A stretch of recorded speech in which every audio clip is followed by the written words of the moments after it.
தங்கம் விற்று ஃபாஸ்டா பணம் பெற ஃபாஸ்ட் மணி கோல்ட் 96579657. SWOT அனாலிசிஸ் பண்ணாங்க sir. Strength, weakness, opportunity, thread. So உங்களுடைய பார்வையில் அண்ணாமலை அவர்களுக்கு ஃபர்ஸ்ட் ஸ்ட்ரென்த் பார்க்கலாம். இப்போ என்ன ஸ்ட்ரென்த் நினைக்கிறீங்க? அவருடைய பின்னணி, அவருடைய படிப்பு. இன்னைக்கு வந்து விஜய் முதல்வராக இருக்கலாம், அவருக்கு கம்யூனிகேஷன் ஸ்கில் ஜீரோ. அது ஸ்கிரிப்ட் இல்லாமல் கம்யூனிகேஷனே கிடையாது.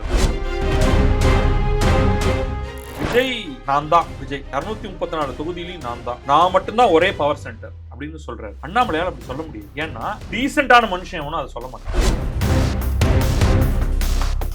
அண்ணாமலை வந்து தொடர்ச்சியாக ஒரு நாளைக்கு ஒரு 10 நிமிஷமாவது ஒரு பாட்காஸ்ட். அண்ணாமலையுடைய சில கருத்துக்களை நான் எதிர்த்திருக்கிறேன். ஏன்னா அது வந்து அது சரியில்லைங்கிறது என்னுடைய கருத்து. இப்போ நம்மளுடைய ஆடியன்ஸ்க்கு நீங்க எதை எதிர்க்கிறீங்க கொஞ்சம் ஸ்பெசிஃபிக்காக சொன்னாங்க. இல்லை, அதாவது வந்து அந்த ஃபெட்னால அவர் பேசுனது தமிழர்கள் அதோடைய அந்த மத வட்டம் அவர் எடுத்துக்கிறாரு. இந்துக்கள் என்று உங்களை கூர்க்கிக் கொள்ளாதீர்கள், கிறிஸ்தவர்கள் என்று கூர்க்கிக் கொள்ளாதீர்கள், முஸ்லிம்கள் என்று கூர்க்கிக் கொள்ளாதீர்கள், தமிழர்கள் என்னும் பெரிய வட்டத்துக்குள் வாருங்கள். அதை நான் வந்து கம்ப்ளீட்டா எதிர்க்கிறேன்.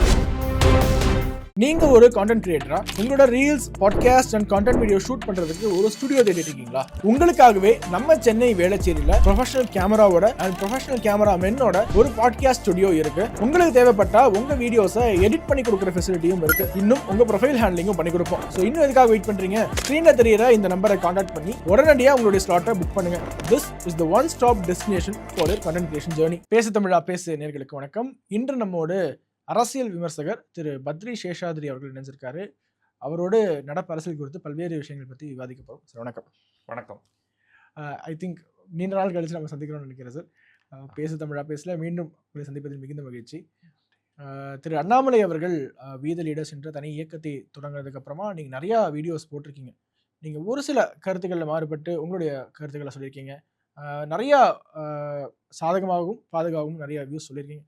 ஸோ முதற்கட்டமாக அவர் பிரிஞ்சு போன உடனே, பாஜகவிலிருந்து விலகின உடனே உங்கள் மனதில் தோன்றிய எண்ணம் என்ன? முதல்ல வந்து அது ஒரு சர்ப்ரைஸ். ஏன்னா அவருடைய கெரியர் ட்ராக் பார்க்கும்பொழுது இவர் ஒரு லாங் டேர்ம் பாரதிய ஜனதா கட்சியோடைய ஒரு அசெட், ஒரு சொத்தாக இருப்பார் அப்படிங்கிறது தான் என்னுடைய கருத்தாக இருந்தது. எந்த ஒரு கட்சியிலுமே பல குழுக்கள், கிளைகள், நான் முன்னுக்கு வரணும், அவனை கீழே அழுத்தணும் அப்படிங்கிறதெல்லாம் இருந்துக்கிட்டு தான் இருக்கும். எந்த கட்சியில் இல்லை. ஈவன் ஒரு குடும்ப கட்சியிலேயே பார்த்தீங்கன்னாலே அந்த ஒரு வட்டத்துக்குள்ள, இந்த டிஸ்ட்ரிக்டில் யார் முன்னுக்கு வர்றது, யார் பின்னுக்கு தள்ளுறது அப்படிங்கிறது இருந்துக்கிட்டு தான் இருக்கும். கட்சி தலைமைக்கு நீங்கள் வர முடியாது, அது குடும்ப கட்சி அப்படிங்கிறதுனால. ஆனால் மற்ற 1000 போஸ்ட் இருக்கு இல்லையா? ஸோ அப்படி பார்க்கும் பொழுது நான் வந்து அவரை பாரதிய ஜனதா கட்சியுடைய தமிழ்நாட்டின் முதல்வர் வேட்பாளராகவும் பொட்டன்ஷியல் முதல்வராகவும், ஏன்னா அது வந்து நம்ம உறுதியாக சொல்ல முடியாது, அது நம்முடைய விருப்பமாக தான் இருக்க முடியும். தமிழ்நாட்டுக்கு அவர் பாரதிய ஜனதா கட்சியின் சார்பில் முதல்வராக வரக்கூடியவர் அப்படிங்கிற இடத்துல எனக்கு அந்த கேண்டிடேட் லிஸ்ட்டில் ஒரே ஒருத்தர் பேர் மட்டும்தான் இருந்தது, அண்ணாமலை. அண்ட் பாசிபிளி ஒரு தேசிய கட்சியில் அங்கமாக இருக்கிறதுனால உங்களுக்கு சென்ட்ரல் கவர்மெண்ட்டில் பல பாசிபிலிட்டிஸ் இருக்குது. ஏன் எவென்ச்சுவலி பாரதிய ஜனதாவுடைய பிரதமர் வாய்ப்பு, ஏன்னா அது வந்து அவ்வளவு சீக்கிரம் வந்துடாது. பட் இவருக்கு வயசு இவருடைய சாதகமாக இருக்கிறதுனால 40-41 வயசு அப்படிங்கிறதுனால இன்னும் 20 வருஷம் அப்படிங்கிறது எவ்வளவோ நடந்திருக்கலாம். இப்போ நீங்கள் நரேந்திர மோடியை பார்த்தீங்கன்னா அவர் குஜராத்தோடைய முதல்வராக வரும் பொழுது அடுத்து பாரதிய ஜனதா கட்சியிலிருந்து பிரதமராக வரக்கூடியவர் இவர் தான் அப்படிங்கிற மாதிரி யாருமே சொல்லியிருக்க முடியாது. பட் அவர் அதுலேருந்து எமர்ஜ் ஆகிறார். ஒரு காம்படிஷன் மாதிரி தான் இருக்கு. அத்வானி இருக்காரு, நரேந்திர மோடி இருக்காரு, சிவராஜ் சிங் சௌஹான் சீஃப் மினிஸ்டர்ஸ்னு பார்த்தா இன்னும் 4 பேரை சொல்லலாம். ஆனால் அதில் ஒரு முதன்மை நரேந்திர மோடிக்கு வந்துருச்சு அப்பவே. பட் அந்த மாதிரி வந்து நெக்ஸ்ட் 20 இயர்ஸில் இவர் ஒரு பெரிய பர்ஃபார்மன்ஸை காமிச்சார்னா ஃபர்ஸ்ட் அமங் த ஈக்குவல்ஸாக இருப்பார். அங்கே மகாராஷ்டிராலேருந்து ஒருத்தர் இருப்பார், அசாம், பெங்கால்லேருந்து யாராவது இருக்க முடியும், மேபி தெலுங்கானாலேருந்து ஒருத்தர் இருக்க முடியும், தமிழ்நாட்டிலேருந்து இவர் இருப்பார். இதில் யாரோ ஒரு கேண்டிடேட் வந்து அஹெடாக போகிறதுல அண்ணாமலைக்கு ஒரு வாய்ப்பு இருக்கலாம் அப்படின்னு நான் வந்து அவரை பார்த்தது. தமிழக முதல்வராக, பாசிபிளி இந்திய பிரதமராக, நடுவில் அமைச்சராக, அதாவது மத்திய அமைச்சராக, அது ரொம்ப ஈஸியாக அதை பார்க்க முடிஞ்சுது. ஸோ அந்த விதத்துல ஒரு பாரதிய ஜனதா கட்சியுடைய ஆதரவாளராக எனக்கு அது ஒரு ஷாக். அவர் விலகப் போகிறார். எப்பவுமே நமக்கு வந்து ஒரு தொடர்ச்சியா இது வந்துகிட்டே இருக்கும். இந்த வதந்திகள் வர ஆரம்பிக்கும். இதோ போக போறாரு, இதோ அவர் ராஜினாமா கொடுத்து விட்டார் அப்படின்ட்டு. வந்து நான் குயிக்கா அதை ரிகன்சைல் பண்ணிட்டேன். ஸோ இவர் ஒரு முடிவு எடுக்கிறாருன்னா அவருக்கென்று ஒரு ஒரு காரணம் இருக்கும். அந்த காரணத்துக்கு பிறகு வந்து இன்னும் உபகாரணங்கள் நீங்க நிறைய சேர்க்க முடியும். ஸோ ஏதோ அவர் வந்து அனலைஸ் பண்ணி பார்த்துருக்காரு. நாம பார்க்குற பார்வை வெளியிலிருந்து அவரும் அதே பார்வையை வச்சிருந்தாருன்னா, நான் தமிழக முதல்வராக, இந்திய பிரதமராக, பாரதிய ஜனதா கட்சி அதுக்கு ஒரு சிறந்த வெஹிக்கிளாக இருக்க முடியும். பட் நம்ம தனியா பிரிஞ்சு போறோமா? நம்ம பாரத பிரதமருங்கிறதெல்லாம் மறந்துடுவோம். மத்திய அமைச்சருங்கிறதெல்லாம் மறந்துடுவோம். Can we make a difference in Tamil Nadu politics? அது வந்து ஒரு முதல்வராக மட்டும் இல்லாமல் ஒரு புதிய இயக்கத்தை உருவாக்குபவராக கூட இருக்கலாமே அப்படின்னு அவர் முடிவு பண்ணியிருக்காரு. சரி, whatever is good for him, அவர் யோசிச்சு தான் முடிவு எடுத்திருப்பார் அப்படின்னு அதை ஒரு மாதிரி நான் ரிகன்சைல் பண்ணிட்டேன். ஸ்வாட் அனாலிசிஸ் பண்ண நினைக்கிறேன் sir. Strength, weakness, opportunity, thread. So உங்களுடைய பார்வையில் அண்ணாமலை அவர்களுக்கு ஃபர்ஸ்ட் ஸ்ட்ரென்த் பார்க்கலாம். இப்போ என்ன ஸ்ட்ரென்த் நினைக்கிறீங்க? அவருடைய பின்னணி, அவருடைய படிப்பு, அவருடைய இன்டெலிஜென்ஸ், கம்யூனிகேஷன் திறமை, அது அந்த விதத்தில் வந்து இந்த காம்பினேஷன் இன்றைக்கு தமிழ்நாட்டில் யாருக்குமே கிடையாது. நீங்கள் இன்னைக்கு வந்து விஜய் முதல்வராக இருக்கலாம், அவருக்கு கம்யூனிகேஷன் ஸ்கில் ஜீரோ. அது ஸ்கிரிப்ட் இல்லாமல் கம்யூனிகேஷனே கிடையாது அவருக்கு.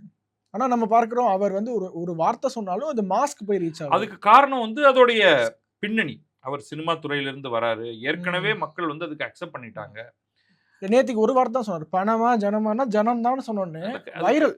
அது கரெக்டுப்பா. ஆனால் அவரை நீங்கள் இது வரைக்கும் ஒரு ஸ்டுடியோவில் இப்போ நீங்கள் எங்கிட்ட கேட்குறீங்க, நான் அதுக்கு பதில் சொல்கிறேன். என்கிட்ட ஸ்கிரிப்ட் கிடையாது.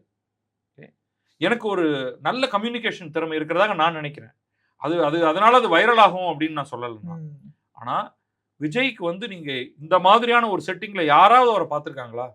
எல்லா ஆங்கில தொலைக்காட்சி, தமிழ் தொலைக்காட்சிகள்லாம் அவர் வந்து சுண்டு வரால கூட தொடரதில்லை. பொங்கடா அப்படின்னு சொல்லிவிட்டு அவன் என்டிடிவிலேருந்து வரிசையாக படையெடுத்துட்டு வரான். உனக்கு அதிகபட்சமாக கொடுக்கறது என் வீட்டில் ஒரு டம்ளர் மோரும் ஒரு ஃபோட்டோகிராஃபும். கிளம்பு கிளம்பு கிளம்பு, ஓடு ஓடு ஓடு அப்படின்னு சொல்கிற மாதிரி கிளம்பு கிளம்பு கிளம்பு அப்படின்னு சொல்லி விட்டுறாரு. ஈவன் இன்ஃபார்மலாக அவர் என்ன பேசுவாருங்கிறது கூட நமக்கு, படத்தை விட்டுருங்க, நம்ம வீடியோவெல்லாம் விட்டுருங்க. பொதுவாக அவங்க வந்து அந்த மினிஸ்ட்ரியிலேருந்தே, அந்த முதல்வர் செயலகத்திலேருந்தே அவங்க கொடுக்குற படங்கள் பார்த்தீங்கன்னா எல்லாம் உம்மனா மூஞ்சியாக உட்காந்துருக்காங்க. அப்படியே கேமரா பேன் ஆகுது. அவர் சாதாரணமாக பேசுகிற மாதிரி கூட ஒன்றும் இல்லை. ரைட். ஸோ கம்யூனிகேஷன் ஸ்கில்ஸ் என்ன பொறுத்த வரைக்கும் ஸ்கிரிப்ட் இல்லைன்னா ஜீரோ. ஸோ ஃபர்ஸ்ட் அண்ணாமலை பொறுத்த வரைக்கும் நான் பேக்கேஜ். அதனால அவருக்கு ஆதரவாளர்களே கிடையாதான்னா விஜய்க்கு தான் இன்னைக்கு ஆதரவாளர்கள் நம்பர் 1. அதுல மாற்று கருத்தே கிடையாது. ஆனால் இந்த காம்பினேஷன் வருது இல்லையா, அது வந்து கம்யூனிகேஷன், நேட்டிவ் இன்டெலிஜென்ஸ், உன்னை படிச்சு புரிஞ்சு கொள்ளக்கூடிய திறமை, ஒரு விஷனை உருவாக்கக்கூடிய திறன், ஒரு நல்ல படிப்பு, அதனால வரக்கூடிய உலக அறிவு, அதாவது 2 மொழியில கம்யூனிகேஷன் ஸ்கில், இங்க தமிழ் ஆங்கிலம் ரெண்டுமே புரிஞ்சுக்கிறது. இந்த லிஸ்ட் எல்லாம் போட்டீங்கன்னா வேற யாருமே கிடையாது அரசியல்வாதிகள்ல தமிழ்நாட்டில். ரைட். இந்த இளம் வயதிலேயே இங்க வந்தது எல்லாம் சேர்த்து பார்த்தீங்கன்னா அன்கொஸ்டினபிளி அதுதான் அவருடைய ஸ்ட்ரென்த் நம்பர் 1. வீக்னஸ் போயிடலாம். வீக்னஸ் அவருக்கு தனிப்பட்ட வீக்னஸ் இருக்கிறதாக நான் பார்க்கல. ஆனா ஒரு இயக்கத்தை உருவாக்குவது அப்படிங்கும் பொழுது, நான் என்னுடைய பல வீடியோக்கள்ல சொல்லியிருக்கேன், இன்றைக்கு வந்து தமிழ்நாட்டில் இளைஞர்களை வசீகரிக்கக்கூடியவர்களாக நான் 3 பேரை பார்க்குறேன். ஒன்று விஜய், இன்னொன்று அண்ணாமலை, 3வது சீமான். இந்த 3 பேர்ல விஜய்ங்கிற ஒரு ஃபோர்ஸ் வந்து சினிமாவுடைய கவர்ச்சினாலும் வேறு பல காரியங்கள், அவங்களுடைய விஜய் ரசிகர் மன்றங்கள் கிரவுண்ட் ஒர்க் நிறைய பண்ணியிருக்காங்க. அது இப்ப இவர் வந்து அந்த ஒரு பெரும் ஆதரவுல அவங்க இருக்கிற போது இவர் வந்து ஜீரோல ஆரம்பிக்கிறார். இவருக்கு சினிமா கவர்ச்சி கிடையாது. ரைட். ஒரு தமிழ்நாடு பிஜேபி அப்படிங்கிற உன்னுடைய பேக்கிங் இருந்தது இல்லையா, அது போயிருச்சு. அப்ப இவருக்கு வந்து பணம், ஆர்கனைசேஷனல் கட்டமைப்பு, கட்சி உருவாக்குதல் போன்ற ஒரு பெரும் சுமை இருக்கு இல்லையா, அது வந்து இப்ப அதுதான் அவருடைய நேரத்தையும் ஒட்டுமொத்த ரிசோர்ஸையும் ஆக்குபை பண்ண போகுது. அதுதான் அவருடைய இன்றைய வீக்னஸ்னா நான் பார்க்கறது வந்து இப்ப நாளைக்கு அதை ஓவர் கம் பண்ண முடியாதானே முடியும். வீக்னஸ்ங்கிறது இன்றைக்கு அவரை இன்னைக்கு ஒரு தேர்தல் அவர் நிக்கணும்னா ஒரு கட்சி அமைப்பை உருவாக்கி அந்த கட்சி அமைப்பை உருவாக்கவே இல்லையே, அது இல்லவே இல்லையே. இப்ப நம்ம வந்து விஜய சொல்றோம், கட்சி ஆரம்பிச்சு 2 வருடங்கள்ல அவர் இவ்வளவு வாக்குகள் வாங்கி விட்டார் அப்படிங்கும்போது, இவர் அண்ணாமலை 2 ஆண்டுகள்ல அதை மாதிரி பண்ண முடியுமா? அவருக்கு இன்னும் கொஞ்சம் அதிக டைம் எடுக்கும் அப்படின்னு நான் நினைக்கிறேன். So, அதுதான் உங்களுடைய வீக்னஸ். அது ஒரு கட்டமைப்பை உருவாக்குவதில் நிச்சயமாக அவர் சீமானை தாண்டி செல்வார், பல மடங்கு தாண்டி செல்வார். ஆனா அதற்கான காலகட்டம் அப்படிங்கிறது வந்து கொஞ்சம் ஜாஸ்தியானது. அது அவருடைய வீக்னஸ், இன்றைக்கு வீக்னஸ். அவருக்கு இருக்கக்கூடிய ஆப்பர்ச்சுனிட்டி கொட்டி கிடக்கு. ஆப்பர்ச்சுனிட்டி தான், எங்க திரும்பினாலும் ஆப்பர்ச்சுனிட்டி தான். ஏன்னா வந்து படுமோசமான 2 ஊழல் கட்சிகள் திமுக அதிமுக. தலைமைங்கிறது வந்து எந்த விதமான பாசிட்டிவ் அம்சங்களையுமே சொல்ல முடியாத தலைமை. அது நான் ஸ்டாலின், உதயநிதி ஸ்டாலின், எடப்பாடி பழனிசாமி 3 பேரையும் சேர்த்து சொல்றேன். 0 பாசிட்டிவ் தன்மை. அவங்களுக்கு ஏதாவது கஷ்டப்பட்டு மார்க் கொடுக்கலாம்ப்பா, எப்பா 0லாம் போட்டுறாதப்பா, ஏதாவது கொஞ்சம் ஒரு 10 மார்க் 20 மார்க்காவது போடுப்பா 100க்கு அப்படின்னாலும் எங்கிருந்து போடுவது அப்படிங்கிறதுக்கு வந்து ஒரு தடுமாற்றம் இருக்கு. அப்ப அவங்களும் ஆட்சியை பிடிச்சிருக்காங்க. என்ன நீ இப்படி எல்லாம் சொல்றீங்கன்னா, இந்த ஆளை இல்லாத ஊருக்கு இழுப்பப்பூ சக்கரைன்னு சொல்லுவாங்களே, அந்த மாதிரி வேற கட்சியே இல்லாதப்பதான் எங்களால வந்து இவரை அடிச்சு அவரை அடிச்சு இவருன்னு மாத்தி வர முடிஞ்சது. இருந்தாலும் அந்த ஸ்ட்ரென்த்ங்கிற போது அவங்கள பத்தி சொல்லும் போது மக்கள் என்ன சொல்லுவாங்கன்னா, உழைப்பாளிப்பா, உடைச்சுக்கிட்டே இருப்பாங்க. களத்துல வந்து விவசாயி உழைக்கிறான், இல்லைன்னா உங்களுக்கு நெல்லு கிடையாது. கட்டுமானத்துல வந்து தமிழ்நாட்டை சேர்ந்த சிலரும் வெளிமாநிலத்திலிருந்து பலரும் உழைச்சு வீடுகளை கட்டி கொடுத்துக்கிட்டு இருக்காங்க. இவங்க என்ன உழைக்கிறாங்க? இப்ப நான் வந்து பிசிக்கல் வொர்க்குங்க, அவங்க பண்ற வேற என்ன உழைப்பு இருக்கு? நீங்க யோசிச்சு பாருங்க. ஸ்டாலின் வந்து ஒரு பிரமாதமான எலக்டோரல் ஸ்ட்ராட்டஜிஸ்ட் நீங்க நெஞ்சில கைய வச்சு உங்களால சொல்ல முடியுமா? ஏதோ பிரசாந்த் கிஷோரை கூட்டு வரீங்க, பெண்ணுன்னு ஒண்ணு வீட்டுக்குள்ளேயே வச்சிருக்கீங்க, அதுக்கு மேல இவங்களுக்கு என்ன இருக்கு? அதாவது அவரும் எழுதி கொடுத்ததை வச்சுதான் படிக்கிறார், ரைட்? எழுத தெரியாது, ஸ்கிரிப்ட் இல்லாம படிக்க தெரியாது. ஐம் சாரி, நான் இது வந்து ஹார்ஷா இருக்கிற மாதிரி இருக்கும், ரைட்? எடப்பாடி பழனிசாமிக்காவது வந்து ஸ்கிரிப்ட் இல்லாம படிக்க முடியும், ஏன்னா அவர் வந்து 40 வருஷமா அவர் வந்து அரசியல்ல இருக்காரு. ஸ்டாலின் அவ்வளவு வருஷம் இருந்தாலும் நீங்க வந்து அப்படியே இயல்பா பேச முடியாது. 15 வருஷத்துக்கு முன்னாடி என்ன நடந்ததுன்னு தன் வாழ்க்கையில் நடந்தது தவிர சொல்ல முடியாது. உதயநிதி ஸ்டாலினுக்கும் அந்த மாதிரி ஒண்ணுமே கிடையாது. நீங்க வந்து இன்னைக்கு பிஸ்கல் டெபிசிட், நம்ம விளையாட்டா சொல்லணும்னு நான் சொல்லல, அது 2 பேருக்குமே இன்னைக்கு கேட்டா கூட தெரியாது. அது கொஞ்சம் விளக்கி சொல்லுங்க சார். சார், இந்த ரெவென்யூ டெபிசிட்டுக்கும் பிஸ்கல் டெபிசிட்டுக்கும் கொஞ்சம் வித்தியாசம் சொல்லுங்க சார். எதுல நமக்கு வந்து ஒரு இது நமக்கு வந்து எஃப்ஆர்பிஎம் ஆக்ட்னு ஒன்று இருக்கு சார், நாம எந்த இடத்துல இருக்கணும் அப்படின்னா ஒன்றும் தெரியாது. இதெல்லாம் தெரிஞ்சாதான் முதல்வர் ஆக முடியுமான்னு ஒருத்தர் கேட்டா நான் ஒன்றும் பண்ண முடியாது. ஸோ நீங்க எந்த வகையில பார்த்தாலும் அவர்களுக்கென்று ஒரு தனியான ஸ்கில் கிடையாது. வேற வழி இல்லாம தான் அவர்கள் தலைவர்களாக தேர்ந்தெடுக்கப்படுகிறார்கள்.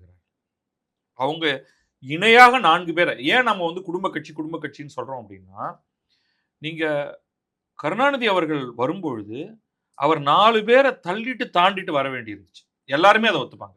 ஆரம்பத்துல நாவலர் நெடுஞ்செழியன் எல்லாரும், அதுதான் திறமைங்கிறது. 4 பேர் இருக்காங்க. அப்ப நீங்க வந்து உங்களுடைய ஸ்ட்ராட்டஜியை பயன்படுத்தி கடின உழைப்புன்னா தெருவில் போஸ்டர் விட்டுறவங்க உழைக்கிறதோடயா நீங்க உழைக்கிறீங்க?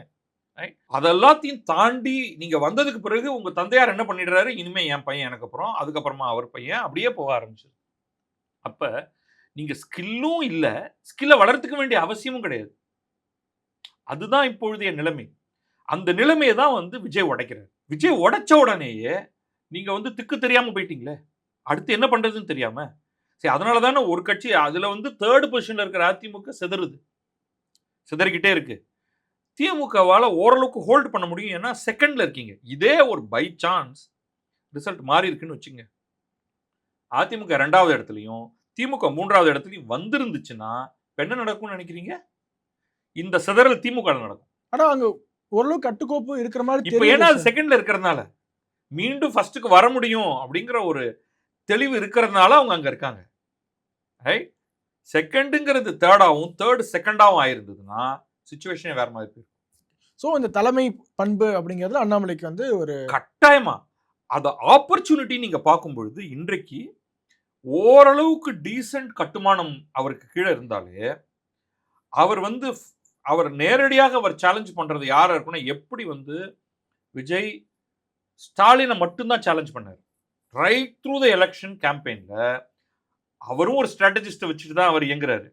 அவங்க சொன்னது, எப்பா ஊராம் பேரெல்லாம் கூப்பிடாது, இங்க போட்டியே எனக்கும் ஸ்டாலினுக்கும் தான், தாவேகாவுக்கும் திமுகவுக்கும் தான், தூய சக்திக்கும் தீய சக்திக்கும் தான் அப்படின்னு இந்த லாஸ்ட் மட்டும் கேம்பெயின் ஸ்ட்ராட்டஜியா மாறுது. ஒரு இடத்துல அவர் அதிமுகவை சொல்லல, பேரை குறிப்பிட்டு சொல்லல, தீர்ந்து போன சக்திங்கிறத மட்டும் தான் சொன்னார். மற்றவங்க எல்லாம் கேம்லயே இல்லைன்ட்டார். அதே மாதிரி இன்னைக்கு அண்ணாமலை எமர்ஜ் ஆகி வராரு, ஒரு கட்டுமானத்தை ஏற்படுத்திட்டாருன்னா, அப்ப விஜய் தொடர்ந்து ஆட்சியில் இருக்காரு, அல்லது அந்த தேர்தல், அடுத்த தேர்தல் 2031 தேர்தல் அப்படின்னு நீங்க எடுத்துக்கிட்டீங்கன்னா, அப்ப அவர் வந்து விஜய் பத்தி மட்டும் தான் பேசுவார். நீங்க திமுகன்னு இருக்குங்க, அதிமுகன்னு இருக்குங்க, அதெல்லாம் நமக்கு வேண்டியது இல்லை, தே ஆர் ஆல்ரெடி கான் அப்படின்னு அவரால் சொல்ல முடியும்.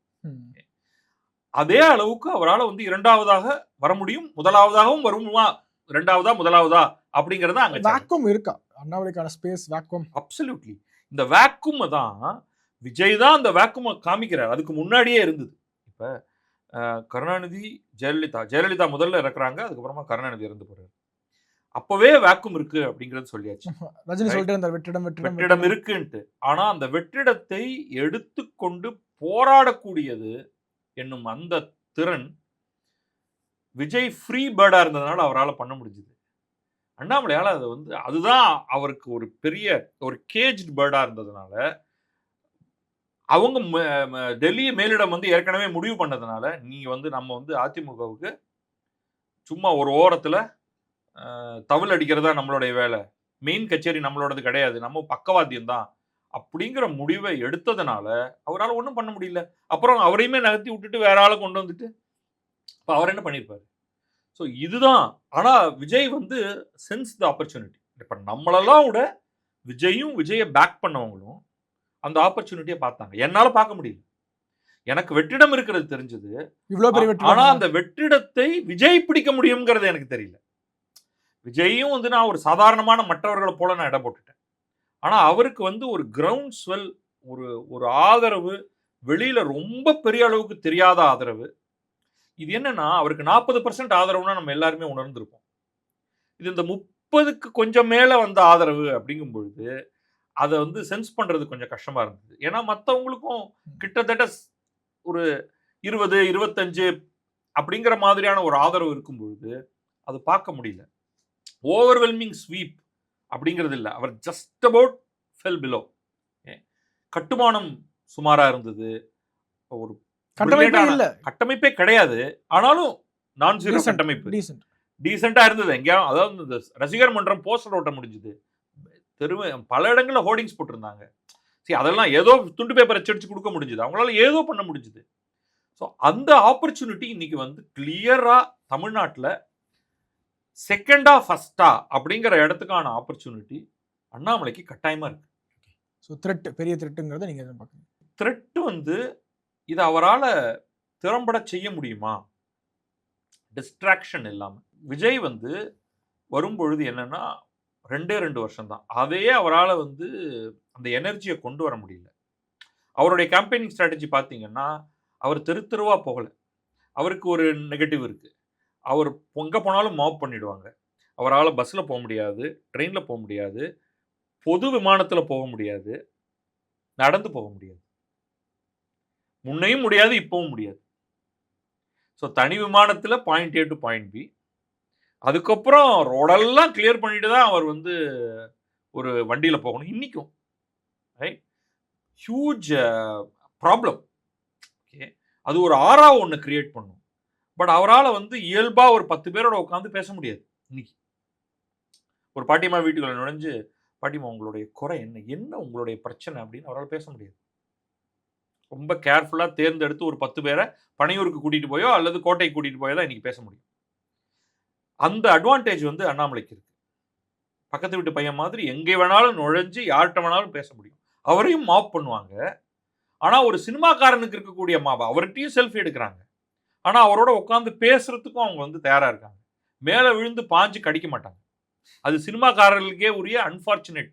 அந்த இடத்துல நீங்க சூர்யாவை நிக்க வைங்க, அந்த இடத்துல நீங்க வந்து யாரை வேணாலும் நீங்க, அஜித் எல்லாம் சான்ஸே கிடையாது, தெரிச்சு ஓட வேண்டியிருக்கும். அவர் சினிமாவை தாண்டி அவர் வரப்போறது இல்லை. அப்படியுமே அவரால் வந்து பொதுமக்களுக்கு இடையிலலாம் வந்து உட்காரவே முடியாது. ஸோ இந்த பிரச்சனை இல்லாதது ஒரு அட்வான்டேஜ் நான் நினைக்கிறேன். ஓகே. த்ரெட் என்ன அப்படின்னா, நீங்க தேர்தல் முடிஞ்ச உடனே, அதாவது ஒரு தேர்தல் முடிஞ்ச உடனே அறிவிச்சிட்டீங்க. இப்போ உங்க மேல வெளிச்சம் வந்துகிட்டே இருக்கும். அவர் என்ன பண்ணாரு விஜய்? நான் வந்து பார்லிமெண்ட் தேர்தலில் நிக்க போறது இல்லைன்னு சொல்லிட்டாரு. அது நிக்க வேண்டி வந்திருந்ததுன்னா அவரை வந்து 1000 கேள்வி கேட்பாங்க. உங்களுடைய ஸ்டாண்ட் என்ன? இதுல உங்க ஸ்டாண்ட் என்ன? அதுல உங்க ஸ்டாண்ட் என்ன? இத பத்தி நீங்க என்ன நினைக்கிறீங்க? அவர்ட்ட எதுவுமே கேட்கல. அவர் கேட்டதுக்கும் பதில் சொல்லல. இப்ப அண்ணாமலை வந்து தன்னுடைய டெண்டன்சிய கர்வ் பண்ண முடியுமா? எதுக்கெடுத்தாலும் அவர் பதில் சொல்லணுமா? சொல்லாம இருக்கணுமா? அந்த சாய்ஸ் அவர்ட்ட இருக்கு.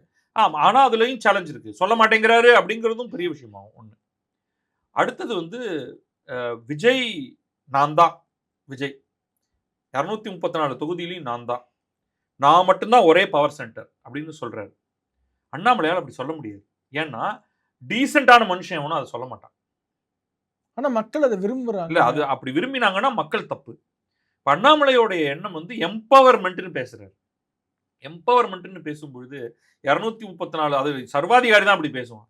234 தொகுதியிலையும் நான் தான்டா, என்னை விட வேற எந்த பவர் சென்டரும் கிடையாது அப்படின்னு அண்ணாமலை பேசினா அண்ணாமலை நோக்கி ஆணவமாக பார்க்கப்படும். அது ஆணவமாக மட்டும் இல்ல, அண்ணாமலை நோக்கி வர ஒரு சில பேரே ஷாக் ஆயிடுவாங்க. எவனுமே வந்து உருப்படி இல்லாதவன்ட்டு தான் நம்ம இங்க வரோம். இங்க நாம எதிர்பார்க்கிறது ஒரு எம்பவர்ட் லீடர்ஷிப். அண்ணாமலை என்ன சொல்லணும்னு எதிர்பார்ப்பாங்கன்னா, 234 முத்து மாணிக்கங்களை நான் உருவாக்குகிறேன். அவங்க உங்களை பத்தி புரிஞ்சுக்கிட்டு உங்களுக்கு தேவையான சொல்யூஷனை தரக்கூடியவர்களாக இருப்பாங்க. விஜய்கிட்ட யாருமே அதை எதிர்பார்க்கல. விஜய் வந்து இப்படி மாக்காந்தனமா சொல்லணும்னு தான் அவங்க எதிர்பார்க்கிறாங்க. நான் தான், எங்க பார்த்தாலும் நான் தான், இந்த தொகுதியில விஜய், அந்த தொகுதியில விஜய். எனக்கெல்லாம் கூசும் அதை கேட்கும் பொழுது. என்னடா அது இப்படி ஒரு மனுஷன் பேசுற அந்த ஆனா அந்த மாநிலத்துல தான் நம்ம வாழ்ந்துட்டு அது மினிஸ்கியூல் மைனாரிட்டி சார். நம்ம அது இருந்துட்டு போறோம். தலையெழுத்து நம்ம தலையெழுத்து அது. பட் இதுதான் நம்ம ப்ராப்ளமா பாக்குறோம். பட் இது ஒரு மாதிரியான லீடர்ஷிப் அது. எல்லாரும் டம்மி. இது வந்து எவ்வளவு காலத்துல இருந்து வந்திருக்கு. எம்ஜிஆர் வந்து எப்பயோ சொல்லியிருக்காரு, நான் தான் ஒண்ணு மீதி எல்லாரும் ஜீரோ. ஜெயலலிதா சொல்லவே வேண்டியதில்லை, அவங்க செஞ்சு காமிச்சிருவாங்க. அவர் தூக்கி இங்க போடு, இவரை தூக்கி அங்க போடு, இவனை தூக்கி தெருவுல போடு. தெருவுல ஓரமா போயிட்டு இருக்காரு, யாருப்பா அவரு? அவரை தூக்கி இந்த கான்ஸ்டிடன்சில நிறுத்து.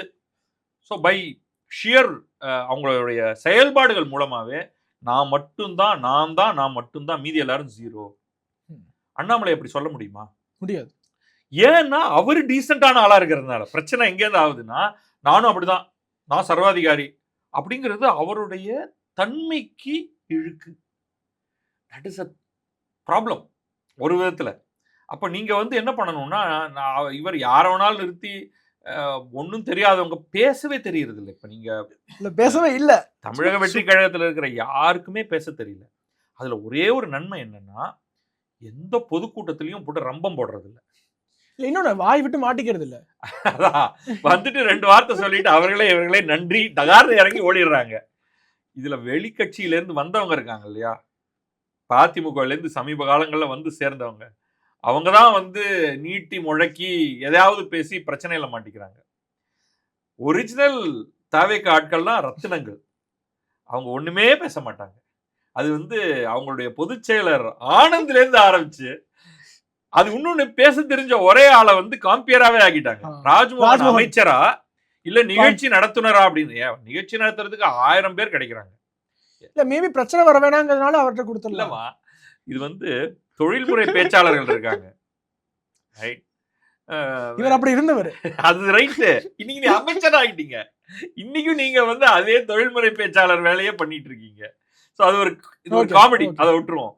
ஸோ இவருக்கு இந்த த்ரெட் இருக்கு. இந்த த்ரெட் வந்து எப்படிப்பட்ட ஒரு கட்டமைப்பை உருவாக்க வேண்டும் அப்படின்னு தன்னுடைய மூளையும் மனமும் சொல்றத அதை மக்கள் எப்படி பார்க்குறாங்க அப்படிங்கிறதையும் எப்படி அதை ரிகன்சைல் பண்றது. நீங்க உலக அரங்குல டெமோக்ரஸிங்கிறது எப்படி இயங்குது, அதை எப்படி வந்து இங்க கொண்டு வந்து செயல்படுத்துறது. இங்க ட்ரெடிஷனே வேற.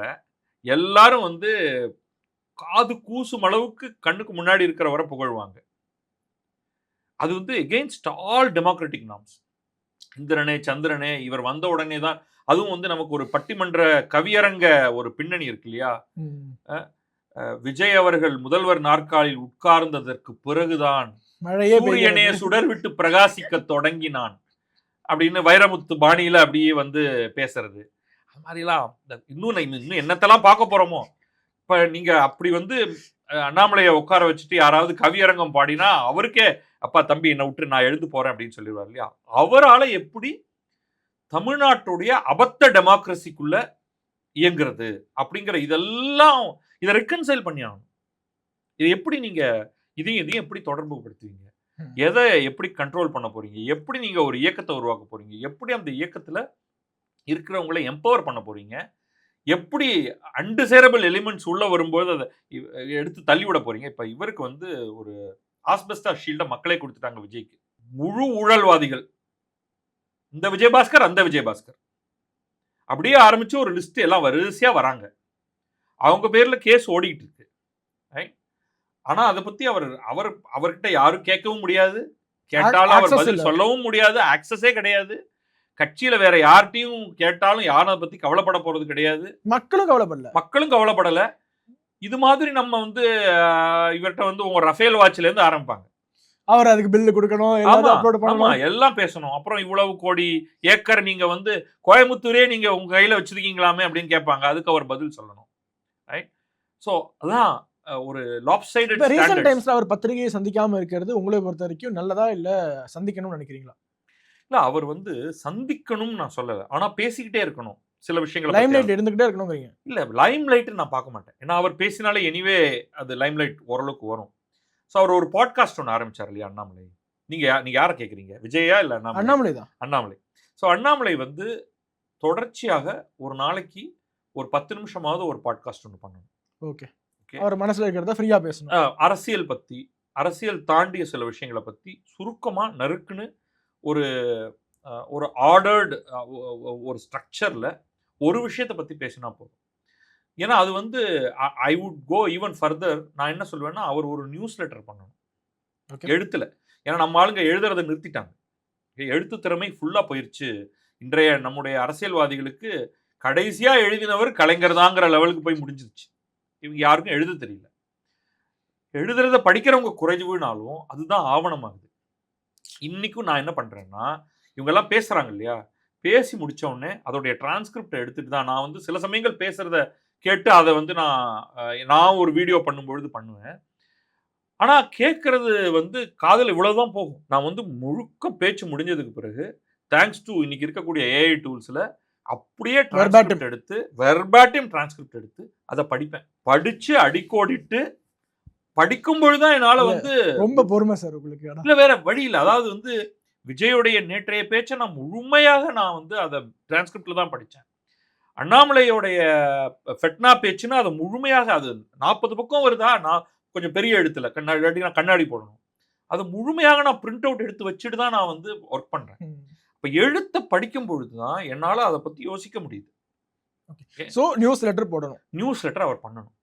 அந்த நியூஸ் லெட்டர்ல அவர் முதல்ல வந்து தன்னுடைய இயக்கத்தை சேர்ந்தவர்களுக்கு 4 விஷயம், இதை நீங்க கவனிங்க, உலகத்துல என்ன நடக்குது, நீங்க வந்து எம்பவர்டு அண்ட் என்லைட்டன்ட் ஆட்களை உருவாக்கணும்னு நீங்க பாத்தீங்கன்னா நீங்க பல விஷயங்களை உங்களுடைய மக்களுக்கு நீங்க பேச வேண்டியதாக இருக்கு. அதுல உங்களுடைய சார்பு நிலைகள்லாம் வரும். அதுல சில சேலஞ்ச் இருக்கும். இப்படி சொல்றாரு அவரு அப்படிம்பாங்க. அதனாலதான் நீங்க யோசிச்சுட்டு அதை பண்ணணும். டக்குன்னு ஆஃப் த கஃப் ரிமார்க் கொடுக்கக்கூடாது. நீங்க நான் ஆரம்பத்தில் என்ன இன்ட்ரடியூஸ் பண்ணும்போது சொன்னீங்க அண்ணாமலையோடைய சில கருத்துக்களை நான் எதிர்த்திருக்கிறேன். ஏன்னா அது வந்து அது சரியில்லைங்கிறது என்னுடைய கருத்து. இப்போ நம்மளுடைய ஆடியன்ஸ்க்கு நீங்க எதை எதிர்க்கிறீங்க கொஞ்சம் ஸ்பெசிஃபிக்கா சொன்னாங்க. இல்லை, அதாவது வந்து அந்த ஃபெட்னால அவர் பேசினது தமிழர்கள் அதோடைய அந்த மத வட்டம் அவர் எடுத்துக்கிறாரு. இந்துக்கள் என்று உங்களை குறுக்கிக் கொள்ளாதீர்கள், கிறிஸ்தவர்கள் என்று குறுக்கிக் கொள்ளாதீர்கள், முஸ்லிம்கள் என்று குறுக்கிக் கொள்ளாதீர்கள், தமிழர்கள் என்னும் பெரிய வட்டத்துக்குள் வாருங்கள் அப்படின்ட்டு. அதை நான் வந்து கம்ப்ளீட்டா எதிர்க்கிறேன். ஏன்னா ஒரே சமயத்தில் ஒருத்தருக்கு மல்டிபிள் ஐடென்டிட்டிஸ் இருக்கு, சப் ஐடென்டிட்டி கிடையாது. அதாவது தமிழன்கிற ஐடென்டிட்டிக்குள்ள இந்து அப்படின்னா அந்த இந்துங்கிற ஐடென்டிட்டியை நகர்த்தி வச்சுக்கோ அப்படிங்கிறதுக்கு. என்னை பொறுத்த வரைக்கும் இந்துங்கிறது எனக்கு இன்னும் பெரிய ஐடென்டிட்டி. என்னுடைய இந்து ஐடென்டிட்டி இந்தோனேஷியா வரைக்கும் போகுது. பிரம்பணன் கோயில் பிரதமர் திறந்து வச்சிருக்கிற பிரம்பணன் அதை கன்சர்வ் பண்ணணும்னு சொல்லியிருக்கிற பிரம்பணன் கோயில் வரைக்கும் போகுது என்னோடது. அமெரிக்கால நேற்றைக்கு உருவாக்கி இருக்கக்கூடிய கோயில் வரைக்கும் போகுது. அது என்ன குறுக்கல, அது என்னை விரிக்கிறது. அதுதான் என்னுடைய ஒரிஜினல் ஐடென்டிட்டி என்று நான் பார்க்கிறேன். அதனால நான் வந்து ஒரு என் பக்கத்தில் இருக்கக்கூடிய சக கிறிஸ்துவனுடைய முஸ்லீமுடைய ஐடென்டிட்டியை அவர்கள் அழித்து கொள்ள வேண்டும் நான் சொல்லலை. அவர்களுக்கு அந்த ஐடென்டிட்டி, எனக்கு இந்த ஐடென்டிட்டி. நான் வந்து தமிழ்ங்கிற வட்டத்துக்குள்ள வர விரும்பல. நான் ரொம்ப தெளிவா என்னுடைய விஷயத்தை நான் பிளண்டா சொல்றேன். நான் இந்தியன். நான் தமிழ் பேசக்கூடியவனாக இருக்கிறேன். எனக்கு எனக்கு 1000 ஃப்ரெண்ட்ஸ் வந்து எனக்கு மற்ற மொழிகள் பேசுறவங்க இருக்காங்க. எனக்கு அவர்கள் எல்லோருடையும் நான் இந்தியன் என்று இணைகிறேன். எனக்கு வெஸ்ட் பெங்கால்ல நடக்கக்கூடிய அரசியல் எனக்கு முக்கியமாகப்படுகிறது. ஸோ இந்த ஒரே சமயத்தில் ஒருத்தருக்கு பல ஐடென்டிட்டிஸ் இருக்கலாம். இவர் வந்து அதை பெரிய ஐடென்டிட்டியா தமிழையும் சிறிய ஐடென்டிட்டியா அதுக்குள்ள இருக்கக்கூடிய மதங்களையும் பார்க்கிறதை நான் ஏற்றுக்கொள்ளவில்லை. அதெல்லாம் வெவ்வேறு பிளேன்ல, அதாவது இது ஒரே ஒரு சமதளத்துல நீங்க வட்டம் போட்டீங்கன்னா அது உள்ளுக்குள்ள வெளியில இதெல்லாம் டோட்டலி வெவ்வேறு லெவல்ல ஓடிக்கிட்டு இருக்கு. இங்க இருந்து நான் இங்க தாவ முடியும், இங்க இருந்து நான் இன்னொரு இடத்துக்கு போக முடியும். இந்தியன்கிற ஐடென்டிட்டி, தமிழ்ங்கிற ஐடென்டிட்டி, ஹிந்துங்கிற ஐடென்டிட்டி. இந்துல எனக்கு இன்னும் பல ஐடென்டிட்டி இருக்கு. நான் பிறந்த குடும்பத்தை சார்ந்து வைணவன்கிற எனக்கு ஒரு ஐடென்டிட்டி இருக்கு. இந்த ஹிந்து பிலசாபிக்கல் பேக்ரவுண்ட்ல நான் இந்த மதங்கள் பற்றிய ஒரு சில மாற்று பார்வை வைத்திருக்கிறதுனால எனக்கு வேற ஒரு ஐடென்டிட்டி வருது. பல ஐடென்டிட்டி இருக்கு. அப்ப அந்த ஐடென்டிட்டி எல்லாம் நீங்க வந்து வட்டம் போட்டு குறுக்க முடியாது. இது வந்து லார்ஜர் இஷ்யூ. ரெண்டாவது, அதனால இது வந்து இது குவிபிள் தான். இதை வந்து நான் என்னால அவர் என்னோட உரையாட விரும்பினா, அவருக்கு 1000 வேலை இருக்கு, எனக்கு குறைச்ச வேலை தான். நான் அவரோட தைரியமா நான் இதை பத்தி நான் பேசுவேன். நான் என்னுடைய பார்வையை நான் நிறுவுவேன். அவர் அவருடைய பார்வையை நிறுவுவார். அது வந்து நான் டேஞ்சரஸ்ன்னு பார்க்கல. ஆனா அதுல ஒரு சின்ன ப்ராப்ளம் இருக்கு அப்படின்னு பார்க்கிறேன். டேஞ்சரஸ்ன்னு நான் ஸ்பெசிஃபிக்கா சொன்னது தலைப்புல ஆபத்தானது அப்படின்னு கூட எங்களுடைய டீம்ல இருந்து வீடியோவில் போட்டு சொல்லிட்டாங்க. அவர் இலங்கை தமிழர்கள் பத்தி சொன்னதை நான் வந்து ஆபத்தான கருத்துன்னு பார்க்கிறேன். இலங்கை தமிழர்களுடைய ஐடென்டிட்டி, அவர்களுடைய போராட்டம், இதெல்லாம் வந்து ரொம்ப காம்ப்ளிகேட்டடானது. அது எதனா இவர் போட்ட அந்த தமிழ் வட்டம் இருக்கு இல்லையா, அதுதான் பிரச்சனையை உருவாக்குது. இவர் போட்ட தமிழ் வட்டத்துல இலங்கைக்காரர்கள் உள்ள வந்துடுறாங்க, இலங்கை தமிழர்கள், ரைட்டா? அப்போ அவர் வந்து உடனடியாக அவர்களுக்கு ஒரு கரிசனம் பேக்கேஜ் ஒன்று கொடுக்க வேண்டியதா இருக்கு. அப்போ அவர் வந்து இந்தியர்களுக்கு ஆகஸ்ட் 15 சுதந்திர தினம் வருது, இலங்கைக்கு தனியான ஒரு சுதந்திர தினம் வருது. ஆனா இலங்கை தமிழர்களுக்கு சுதந்திரம் எப்போது அப்படின்னு கேட்கிறார். That is dangerous, right? அமெரிக்க தமிழர்களுக்கு சுதந்திரம் எப்போது? ஆகஸ்ட் 15. அவங்க நாட்டு சுதந்திரம். அவங்க இவ்ளோ டிஸ்கிரிமினேஷன், இவ்ளோ இன அழிப்பை சந்திக்கலங்கிறத ஒரு வாதமா வைப்பாங்க. அதெல்லாம் கிடையாது. இன்னைக்கு வந்து அமெரிக்க தமிழர்களுக்கும் பலவேறு டிஸ்கிரிமினேஷன் ஆரம்பிச்சிருச்சு. உங்களுக்கு வன்முறையாக வன்முறையெல்லாம் தாண்டி தான் வந்திருக்காங்க. பல தேசங்கள்ல வன்முறைகள் இருந்திருக்கு. நீங்க இங்க இருக்கக்கூடிய காஷ்மீரி அதை கேட்பான் அடுத்து, நாங்க எக்கச்சக்கமான வன்முறைகளை சந்திச்சிட்டோம், எங்களை தனியா அத்து விட்டுருங்க அப்படின்ட்டு. நம்ம அதை ஏற்றுக்கொள்வோமா? நம்ம என்ன சொல்றோம், அந்த பிரச்சனைகள் எல்லாம் வராம பார்த்துக்கிறோம், இது வந்து தூண்டி விடப்பட்ட வன்முறை அப்படின்னு சொல்றோம். ஒவ்வொரு காலகட்டத்திலையும் நம்ம அது சரியான முறையில் அதை பார்க்கணும். நம்ம ஒரு வன்முறை நடக்குது அப்படின்னா அதை எப்படி தவிர்க்கிறது, அதை எப்படி வந்து இந்தியா என்ன பண்ணியிருக்கணும், இந்தியா பண்ணாத விட்டது பல. ஆனா இன்னைக்கு அவங்களே பெரும்பாலும் கைவிட்ட ஒரு சின்ன ஃப்ரிஞ்ச் ஃபோர்ஸை தவிர யாரும் தனி ஈழம் என்று பேசாத ஒரு நிலையில இவர் அதை பேசி இருக்கிறது ரொம்ப ஒரு ப்ராப்ளமேட்டிக்கான ஒரு விஷயமாக நான் பார்க்கிறேன். அதுதான் ஆபத்து அப்படின்னு நான் சொல்றேன். அந்த பார்வையும் அந்த சப்போர்ட்டையும் அவர் கொடுத்துடக்கூடாது. ஒருவேளை அதுக்கு பின்னாடி ஒரு கால்குலேஷன் இருந்ததுன்னா அது இன்னும் பெரிய ஆபத்து. புலம்பெயர் இலங்கை தமிழர்கள் இன்றைக்கு சீமானிய ஆதரவாளர்களாக கருதப்படுகிறார். அந்த சப்போர்ட் பேஸை நான் எடுத்துக்கணும் என்ற ஒரு எண்ணத்துல இவர் நினைச்சாருன்னா அது பெரிய டேஞ்சர் என்னை பொறுத்த வரைக்கும். அது வந்து இவருடைய வெறும் கருத்தாக நான் எடுத்துக்கிட்டேன்னா அது சின்ன டேஞ்சர். இவருடைய ஒர்க்கிங் களம் அப்படின்னு பார்த்தா தமிழ்நாடு. இன்னைக்கு அவர் வந்து தன்னை சுருக்கிக்கிட்டார். பாரதிய ஜனதா இந்திய அரசியல்ங்கிறதுல இருந்து தமிழக அரசியல் அப்படின்னு தன்னை மாத்திக்கிறாரு இப்பொழுதைக்கு. அப்ப தமிழக அரசியல் நலன், தமிழர் அரசியல் நலன், அதுல என்ன குறைபாடுகள், அதெல்லாம் அவருக்கு சிந்தனை இருக்கு. அவர் சிந்தனையே இல்லைன்னு நான் சொல்லலை. அதனாலதான் அவரை நான் வந்து சீமானை விட பல மடங்கு மேல வைக்கிறேன். எனக்கு தமிழ் தேசியம்ங்கிறது ஒட்டுமொத்தமாக ஆகாது. என்னுடைய ஃபியர் இவர் தமிழ் தேசியம் பக்கம் சாயறாரோ அப்படின்னு இன்னும் பலர் சொல்லியிருக்காங்க. அந்த ஃபியர் தான் எனக்கு. அதைத்தான் நான் வந்து ஒரு ஆபத்தான தவறான பார்வையாக நான் நினைக்கிறேன். நீங்க ஒரு பெரிய கூட்டத்துக்குள்ள இந்தியாவில் தமிழர்கள் தங்களுடைய செல்ஃப் எக்ஸ்பிரஷனை வைத்திருக்கணும், தனி ஐடென்டிட்டி வேணும் அப்படிங்கிறத நான் ஏற்றுக்கிறேன். அது எதற்கு இணையானதுன்னா, ஆந்திர தனி ஐடென்டிட்டிக்கும் கேரள தனி ஐடென்டிட்டிக்கும் இணையானது.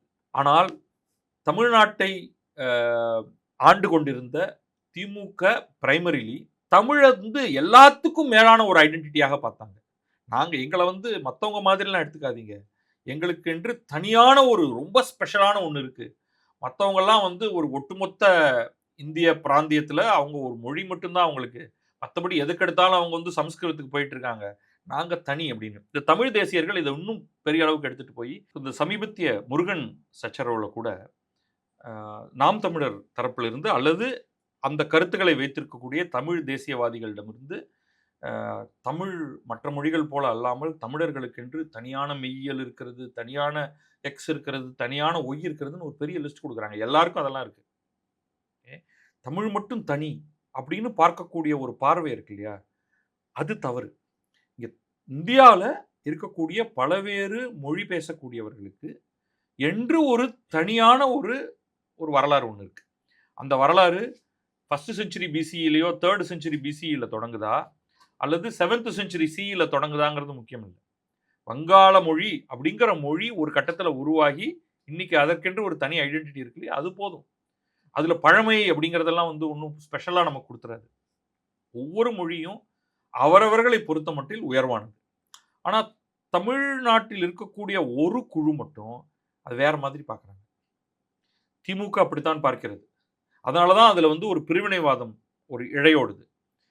அந்த மாதிரியான ஒரு எண்ணம் அண்ணாமலையிடம் வந்துவிடக்கூடாது அப்படிங்கிறது தான் என்னை போன்றவர்களோட கருத்து. தமிழர் நலன் ஒரு சப் நேஷனலிசம் அப்படின்னே சொல்லுவோம். இப்ப தமிழ்நாடு வஞ்சிக்கப்படக்கூடாது, எந்த ஒரு மாநிலமும் வஞ்சிக்கப்படக்கூடாது. ஸோ அது ரெண்டையும் சேர்த்து கொண்டு வரணும். இன்னைக்கு ஒரு சின்ன ஒரு பாயிண்டை மட்டும் சொல்லிடுறேன். நம்ம இவ்வளவு ஆண்டு காலமாக டெவல்யூஷன் அப்படின்னு வரும்பொழுது நாம் கான்ஸ்டிட்யூன்சி டெவல்யூஷனுக்குள்ள கூட போல, ஸ்டேட்ஸ்க்கு டாக்ஸ் டெவல்யூஷன் கொடுக்கும் பொழுது ஒரு பர்டிகுலர் பர்சன்டேஜ் கொடுக்கப்பட்டது. அது தமிழ்நாட்டுக்கு ஆதரவாகவும் பெரும்பாலான மாநிலங்களுக்கு எதிராகவும் இருந்தது. 1971 சென்சஸ் படியான ஒரு கணக்கை நீங்க எடுத்துக்கிட்டீங்கன்னா. ஆனா நாம என்ன பண்றோம், ஒரு பேலன்ஸ் அப்படிங்கிறத பார்க்கல, ஒரு ஃபார்முலா அப்படிங்கிறது ரைட்டா தப்பா. நான் பை சான்ஸ் உங்களுக்கு நம்ம 2 பேரும் இருக்கோம், நீங்க ஒரு கேக்கை வெட்டி 2/3 உங்களுக்கும் 1/3 எனக்கும் கொடுக்குறீங்க. நானும் பெருசா அதை பத்தி கவலைப்பட்டுக்கல, எனக்கு இன்னைக்கு பசி இல்லை, அதனால நான் 1/3 சாப்பிட்டேன். நீங்க சரியான ஸ்பிளிட் எது அப்படிங்கிறத பத்தி பேசாம வரலாற்று ரீதியில் 2/3 எனக்கு தான் வந்து கொண்டிருக்கிறது. இப்பொழுது திடீரென்று அதை 1/2 என்று மாற்றுவது நியாயமா அப்படின்னு கேட்டா அது என்ன மாதிரியான ஸ்டேட்மெண்ட் அது? இப்பொழுது விஜய் வரைக்குமே இந்த ஒயிட் பேப்பர் கொடுத்தாங்க இல்லையா நிதிநிலை பற்றி, அதில் 6.14 ரஃபா 6% மேலே பர்சன்டேஜ் எங்களுக்கு வந்துகிட்டு இருந்தது. இப்போ அது 4% குறைக்கப்பட்டிருக்கு. ஏதோ நேத்திக்கு டபார்னு 6லேருந்து 4 குறைச்ச மாதிரி பேசுகிறாங்க. Successive formula. நம்மலாம் ஃபிக்ஸ்டு பார்ட் கிடையாது. நமக்கு மக்கள் தொகையில மாற்றம். ஒவ்வொரு ஃபினான்ஸ் கமிஷனுக்கும் மாறும். ஒவ்வொரு ஃபினான்ஸ் கமிஷனுக்கும் ஒரு சில நார்ம்ஸ் எடுக்கிறாங்க. எடுக்கிறதுக்கு முன்னாடியே இந்த தடவை தமிழ்நாடை வச்சு செஞ்சிடணும்டா அப்படின்ட்டு உட்காந்து ஃபார்முலா உருவாக்குறது இல்லை. நீங்கள் உருவாக்கக்கூடிய ஃபார்முலாஸ் வெவ்வேறு காலகட்டத்தில் வெவ்வேறு ஆட்களுக்கு ஆதரவாகவும் வெவ்வேறு மாநிலங்களுக்கு சற்றே எதிராகவும் இருக்கு. நீங்கள் ரொம்ப வளர்ந்த மாநிலங்களுக்கு எதிராக சில சமயங்களில் போகுது. அது அப்போ அதற்கான லாஜிக் வேற மாதிரி இருக்கு. அதுக்கப்புறமா அதுக்கு ரொம்ப இவங்கெல்லாம் கொஞ்சம் புஷ் பண்ண உடனே கொஞ்சம் அட்ஜஸ்ட் பண்ணுறாங்க. ஆமாம் கரெக்டு. அதனால இப்போ ஆக்சுவலாக இந்த லாஸ்ட் 2 ஃபினான்ஸ் கமிஷனில் ப்ரீவியஸ் ஃபினான்ஸ் கமிஷனோட இந்த தடவைக்கு சற்றே மேலே போயிருக்கு தமிழகத்தோடைய ஷேர். ஆனால் அது நடுவில் அது கொஞ்சம் தான் மேலே போயிருக்கு, இருந்தாலும் இன்க்ரீஸ் ஆகிருக்கு.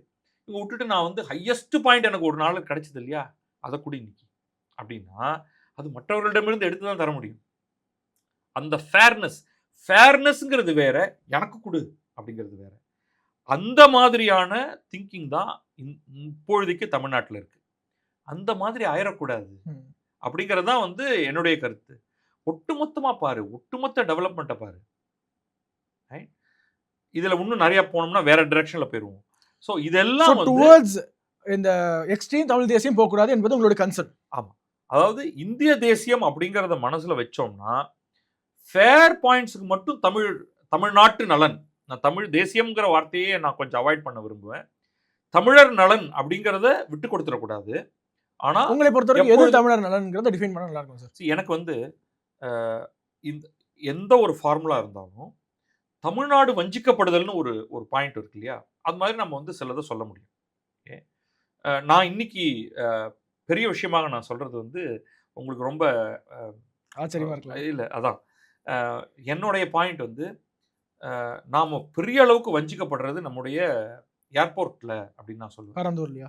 இல்லை, இப்போ மீனம்பாக்கத்தில், இப்போ திரிசூலத்தில் இருக்கிற ஏர்போர்ட்ஸ் அத்தாரிட்டி ஆஃப் இந்தியா தன் கையிலேயே வச்சுக்கிட்டு தமிழர்களை வஞ்சிக்குது. நீங்கள் அதை பெங்களூர் மாதிரி, பாம்பே மாதிரி, டெல்லி மாதிரி ப்ரைவேட்டைஸ் பண்ணியிருந்தீங்கன்னா இத்தனை நேரம் எங்களுடைய ஏர்போர்ட் வந்து பெங்களூரோட பெரிதாக இன்னைக்கு வெளிமாநிலங்களுக்கு போகிறதுங்கிறது ஒரு பெரிய பிரச்சனை இல்லை. வெளிநாடுகளுக்கு போகும்பொழுது ஒரு காலத்தில் சென்னை ஏர்போர்ட்டுக்கு பெங்களூர்லேருந்து இங்கே வந்துட்டு இங்கேருந்து போவாங்க வெளிநாட்டுக்கு போகிறதுக்கு. இன்னைக்கு கம்ப்ளீட்டாக எல்லாம் பெங்களூருக்கு ஷிஃப்ட் ஆயிடுச்சு. நம்ம இன்க்ரீசிங்லி இந்த ஏர்போர்ட்ஸ் அத்தாரிட்டி ஆஃப் இந்தியாவுடைய கண்ட்ரோலில் இருக்கிறதுனால, லோ குவாலிட்டி ஏர்போர்ட்டை வச்சிருக்கிறதுனால we are set back by decades. நமக்கு அதை பற்றி யாரும் புரிஞ்சுக்கிறது இல்லை. ஏன்னா அது எலிட்னு விட்டுறாங்க. விமானமா அது எலிட்டோடது அப்படின்ட்டு. சரி, தப்பி தவறி வந்து பரந்தூர் அப்படின்னு ஒன்றை வந்து திமுக அரசே ஏற்றுக்கொண்டு அதை பண்ணலாம் அப்படின்ட்டு வந்தா விஜய் வந்து அதை கட் பண்ணி விட்டுறாரு. இன்னும் அது வந்து அது அப்படியே இந்த ஏர்போர்ட்ஸ் அத்தாரிட்டி ஆஃப் இந்தியாவில் இந்த மாதிரி ஒரு ரெஸ்ட்ரிக்டட் இதில் நம்ம இருந்துகிட்டு இருக்க போகிறோம். அந்த பக்கம் பார்த்தீங்கன்னா பாம்பே விசாலமாகிட்டே போயிட்டு இருக்கு. World class service. ஹைதராபாடும் பெருசாக போயிட்டு, ஹைதராபாத் எல்லாமே பிரைவேடைஸ் பண்ணுது. பெரிய இந்த 6 பெரிய நகரங்கள், 4 மெட்ரோ, பெங்களூர், ஹைதராபாத், இந்த 6ல் கல்கத்தாவும் சென்னையும் மட்டும்தான் ஏர்போர்ட்ஸ் அத்தாரிட்டியின் கீழே இருக்கு. அதை நான் வஞ்சிக்கப்படுறதா பார்க்குறேன். ஏர்போர்ட்ஸ் அத்தாரிட்டி ஆஃப் இந்தியாவை எப்பயோ நீக்கி இப்போ we are already set. தமிழர் நலன்னா டெவலப்மெண்ட்ல பொறுத்து பார்க்குறீங்களா? தமிழர் நலன்னா நிச்சயமாக நான் டெவலப்மெண்ட்ல தான் பார்ப்பேன். ஏன்னா மற்றபடி எல்லா ஃபார்முலாவும் எல்லாருக்கும் ஈக்குவலாக போகுது. சென்ட்ரல் ஸ்கீம்ஸ் எல்லாருக்கும் ஈக்குவலாக வருது. இன்ஃபேக்ட் தமிழ்நாடுக்கு எப்போவுமே ஒரு அட்வான்டேஜ் இருக்குது. ஏன்னா இதோடைய இண்டஸ்ட்ரியலைசேஷன் மகாராஷ்டிராவுக்கும் குஜராத்துக்கும் இணையானது. குஜராத்தே பின்னாடியிலேருந்து ஓடி வந்து பிடிக்க வேண்டியதாக இருந்தது. குஜராத்தில் ஐடி கிடையாது. இப்போ நம்ம வந்து மேனுஃபேக்சரிங்கில் தமிழ்நாடு, மகாராஷ்டிரா இணையானது. ஐடியில் தமிழ்நாடு எங்கேயோ போயிடுச்சு. குஜராத்துக்கு வந்து 0 ஐடி, நான் கிட்டத்தட்ட 0 ஐடின்னு சொல்லுவேன். அவ்வளோ பின்னாடி இருக்காங்க. அதனால அவங்க வேற என்னென்னலாமோ செய்ய வேண்டியதாக இருக்குது. அவங்களுக்கு ஒரு சில அட்வான்டேஜ் இருக்குது. லேண்ட் வந்து அவங்களோட ஏரியா ஆக்சுவலாக குஜராத் வந்து ரொம்ப சின்னது மாதிரி நமக்கு மேப்பில் தெரியும். Huge area. அவங்களால ஒரு சோலார் பார்க் போட முடியும், நம்மளால அது போடுறது கஷ்டம். எங்கே போனாலும் நிலம் எடுத்துக்கணும்னா பிரச்சனை. அவன் வந்து அள்ளி விட்டு விளையாடுறாங்க அவங்க, ரைட்? அவங்களுடைய பாப்புலேஷன் குறைச்சி லேண்ட் ஜாஸ்தி. அப்போ அவங்க இப்போ அவங்க கேட்சப் பண்ணிட்டு வராங்க. இப்போ நாரா லோகேஷ் தான் சொல்றாரு. நாரா லோகேஷ் என்ன சொல்றாரு? நான் ₹1 லேண்ட் தரேன், என்னோட அட்வான்டேஜ் நான் லேண்டா நான் யூஸ் பண்ணிக்கிறேன். கரெக்ட். ஆனா அவர்கிட்டயும் அவ்வளவு லேண்ட் கிடையாது. குஜராத்தோட நீங்க கம்பீட் பண்ண முடியாது. ஏன்னா அது அந்த அந்த அமைப்பு அப்படி. ஆனா இவர் கஷ்டப்பட்டு அதை எடுத்து கொடுக்குறேங்கிறாரு. காம்படிட்டிவா நான் வந்தாகணும். தமிழ்நாட்டுக்கு பக்கத்துல உட்காந்துட்டு ஹைதராபாத்தையும் இழந்துட்டு எனக்கு வந்து ஒண்ணுமே கிடையாது, இன்னைக்கு நான் ஏதாவது பண்ணியாகணும் அப்படின்னா நான் வந்து அதிரடியா களத்துல இறங்கணும்ட்டு. ஸோ நமக்கு அந்த பிரச்சனை கிடையாது. உங்களுக்கு அப்போ அவங்கெல்லாம் கஷ்டப்பட்டு பண்ணுறதுக்கு உங்களுக்கு இங்கே ஈகோ சிஸ்டம் இருக்குது. ஸோ நீங்கள் எந்த விதத்தில் நீங்கள் ஒரு அட்டாமிக் பவர் பிளான்ட் இன்னைக்கு வந்து போடும்பொழுது என்ன ரகலை பண்ணாங்க இங்கே. ஃபார்ச்சுனேட்லி எல்லாரும் அது ரெடியாக இருந்து இன்னைக்கு அங்கே இதில் கூடங்குளத்தில் போட்டதுனால 2000 மெகாவாட். அந்த 2000 மெகாவாட்டில் கன்சிடரபிள் போர்ஷன் வந்து அவங்க தமிழ்நாட்டுக்கு, ஏன்னா ஹோம் ஸ்டேட் அப்படிங்கிறதுக்காக.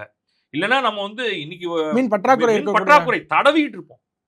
இதுக்கே மின்வெட்டு வருதுன்னா அதுக்கு காரணம் வேற. அவங்க சொல்ற மாதிரி எக்யூப்மெண்ட் பழசு, அது மாதிரிலாம் மல்டிபிள் அதர் பிரச்சனை. அப்போ நம்ம வந்து அதெல்லாம் எதுலையுமே நமக்கு குறை வைக்கல. எந்த ஃபாஸ்ட் ட்ரெயின் சொன்னாலும் தமிழ்நாட்டுக்கு கொடுத்துட்றாங்க ஒன்று.